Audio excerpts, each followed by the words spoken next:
Started off as always on this first and second Tuesday of the month by saying good morning to the president and CEO of the Chamber over at Cayce, West Columbia, our pal Tim James. And Tim, good morning and thanks for the visit and happy February, sir.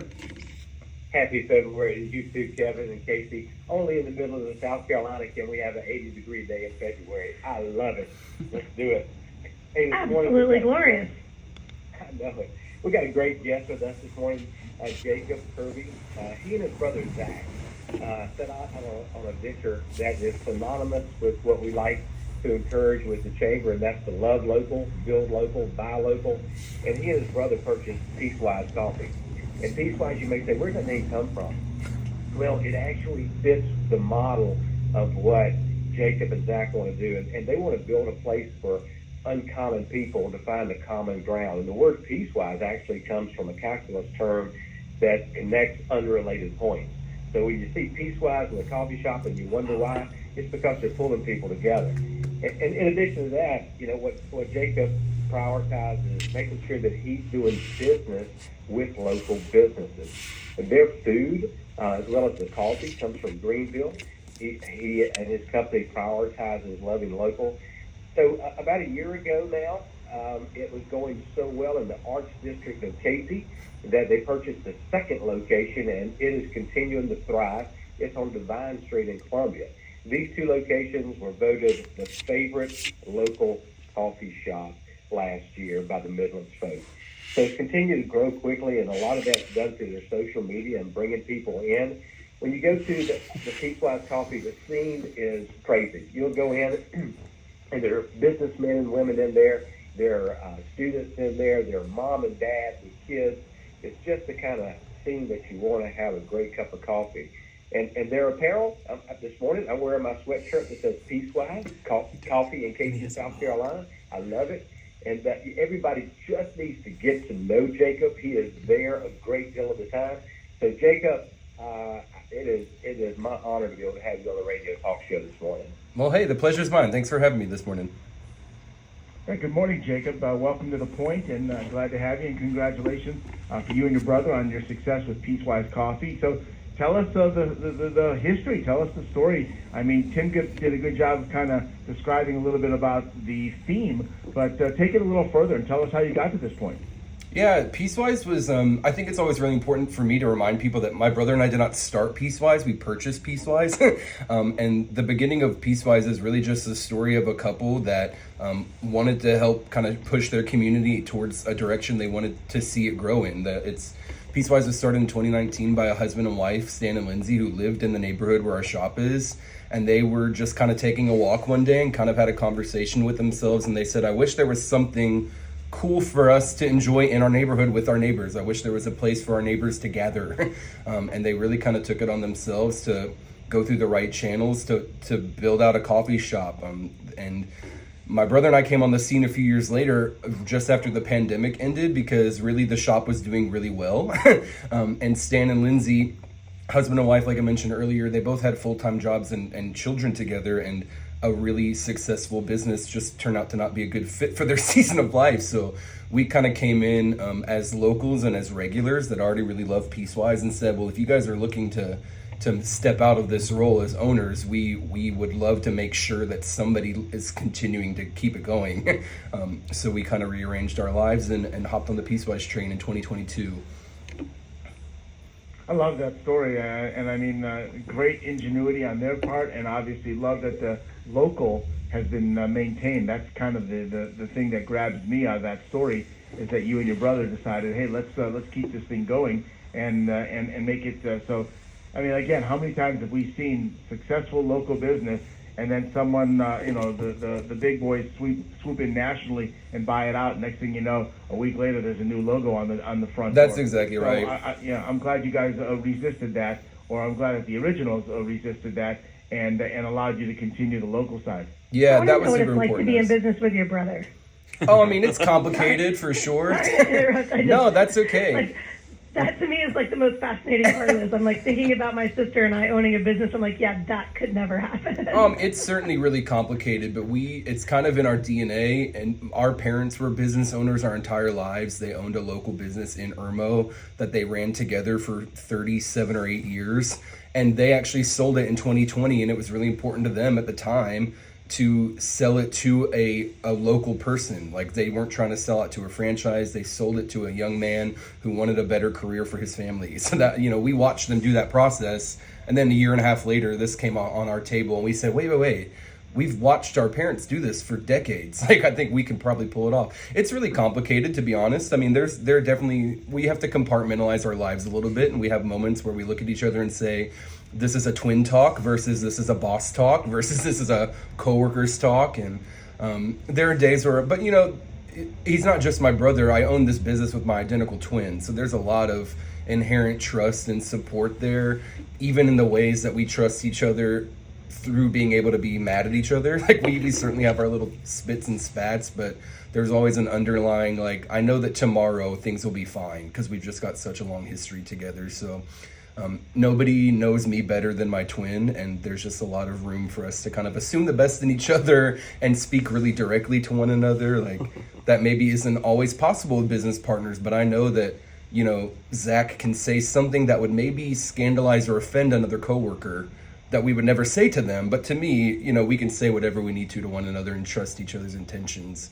But it's a balance for sure that it's taken, we're almost 3 years in. I'm not sure we've perfected the balance yet, but we're still working on it. That's what I was going to ask, is now you're almost 3 years in and you're 2 locations in. Yeah. So my question is, has the time evolved that's allowed you and Zach to kind of define your roles, to stay in your lane, so that, hey, this is a real strength for Zach, this is a real strength for Jacob? 100%, yeah.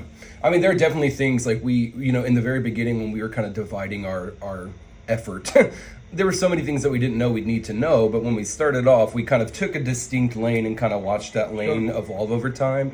Well, hold on a second, guys. Hold on. We'll come back after we get sports. Sure. We'll come back and hear more about this. Good morning. Welcome back in On A Point. Thanks for spending some time with us. Really appreciate it very, very much. Our guests on the Groucho's Deli Hotline right now are good friends from Cayce, West Columbia. We've got Tim James, the CEO and president of the Chamber. We've got Jacob Kirby joining us from Piecewise Coffee, and Michael Norris is there babysitting everybody, making sure everything is going well, and then everybody's behaving pretty well. So, Jacob, we were having a good talk about you and Zach, your brother, and the success you've had with Piecewise Coffee, both in the original location in Cayce and then the new addition over in Divine Street. So, congratulations on your success. I know that social media has a lot to do with the way you spread the word and the way you are kind of marketing who you guys are and what you're doing. How does that associate with your company? Yeah, I think for us, we kind of gone through different waves of understanding what social media can do for us. My brother and I are pretty solidly millennial. Like, we turned 31 in a month and a half. So social media has kind of been a part of the fabric of our lives for most of our adulthood and adolescence, but learning like how to use what is just like a fun social, even like art and sketch comedy platform to actually advertise for your business. It was a learned skill over time for sure, but really what we saw in the early stages of just like trying everything, I'm kind of was joking earlier that really with social media we just started kind of throwing spaghetti at a wall and seeing what stuck. But we started to have these moments over time where somebody would come in and would say, oh, I saw this on your Instagram and I want to have it today. Or we'll get comments like, I live in this part of town and didn't even know you guys were here. I'll be by this week. And then I get tagged in a photo of just stop by this local place for the first time. So I think those little successes of us kind of getting to clock really one-to-one of like, oh, we did this and somebody came in today. Like, we did this and somebody booked our space, I think those early stages really just kind of empowered us to say, well, it doesn't have to be polished or clean or perfect every time. Let's just have fun with it. And it's slow progress over time really worked to be an engine for us to introduce our people to our coffee shop. Well, it's also, and I'm no expert on social media, but I certainly understand it enough to understand kind of its own way of guerrilla marketing. Cayce, when it comes to getting the word out, there's a way to use social media in a way that you can keep your budget pretty in check, and at the same time if you catch on, it could catch like fire and let people do the work for you. Well, that authenticity is so critical too. I love that you said that we're just going to see what works and we're just going to try different things. I mean, it doesn't feel scripted. It doesn't feel intentional as much as it feels like, hey, we're just trying to share our life with you, which is really that authentic kind of approach. Well, in a lot of ways, that's a pragmatic thing too, because there's, where I'm standing at the end of the counter with my phone in my hand saying, hey, you've got 30 seconds in between customers. Can we record this really quickly? We're Right. doing it in the middle of our business, I love that. And again, no knock. I'm not trying to ever, when we have on our local guest, Tim, I'm never trying to knock the big box people, what they do in big box stores and corporate franchise Right. type stuff. But there's something very special about someone who's making it up as they go along. And I don't mean that in a reckless way. I mean it in a passionate way. No, I understand that, absolutely. Something, Jacob. And that to me is what's really special about what you guys are doing with Piecewise Coffee. Yes, I agree. Take the pressure off folks who are trying to make a living and trying to, invest back into the community. I love what Jacob said, and I wrote it down, that when he's, dealing with social media, it doesn't have to be clean or perfect. Let's just have fun while we're doing it.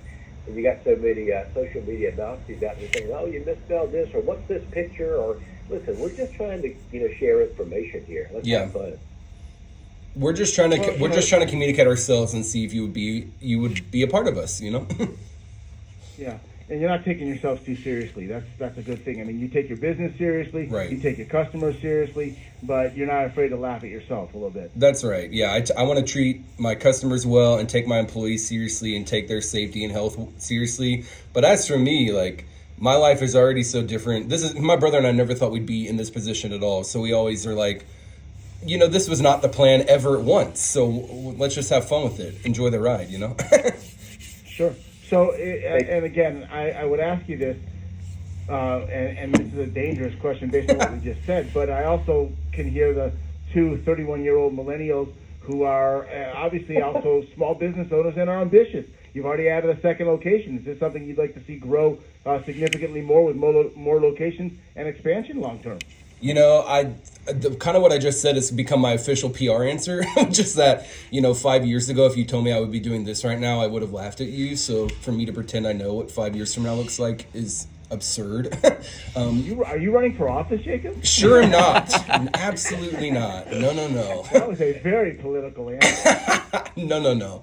But for us, like, we're pleased with the way things have gone in the last year. I would be lying if I didn't say that maybe opening that second location a year and a half after taking over the first one was maybe a little more ambitious than we would have done in hindsight, but we're super thankful that it's been going really well. But, we are looking at 25 as just kind of a settling year. Like, let's just get our feet back under us. And, Sure. I told my team, like, my goal for this year is not to grow our business 28 times. It's to actually for me just to be a really good leader and boss and help our team feel like they're supported and cared for. And that, I tell my team, this should not be anybody's most stressful part of their life to work for me. Like, I consider that the burden of ownership, that I handle the stressful part. So that's really, we're looking this year at pointing towards kind of expanding and cleaning up some internal processes like our catering and event space, and we're hoping to host more private events and things for customers to come in and meet one another at different types of events. But in terms of another location, it's not on the horizon this year. Hey, You're saying Kevin. all the right things from a business growth perspective. Yeah. That's awesome. Yeah, it really is. Go ahead, Tim. Kevin, before we have to close out, something near and dear to you and Cayce and I is the food. Yeah. Guys, you ought to go in and grab a muffin. You need to go in and get you a croissant. Jacob, he's pretty modest about it, but they've got some great food in there too. So if you're really wanting to, share some time with somebody, it's not just coffee, right, Jacob? That's correct. And I mean, if I could use this to plug the small business that we partner with, all of our baked goods are delivered fresh every morning from a place called JJ's Place. You can find them at Soda City every Saturday, and they're in the final stages of finishing out their brick and mortar storefront, actually here in West Columbia on Meeting Street. So hopefully they'll be open by the summer. But we've been working with them for a couple of years now, and we're super pleased, and we love that we get to, help another business owner elevate and grow just by her providing us a service that we need, which is something to snack on. Awesome. So Jacob, real quick, tell people how to find you on social media. Yeah, you can find us online at Piecewise Coffee. It's Piecewise.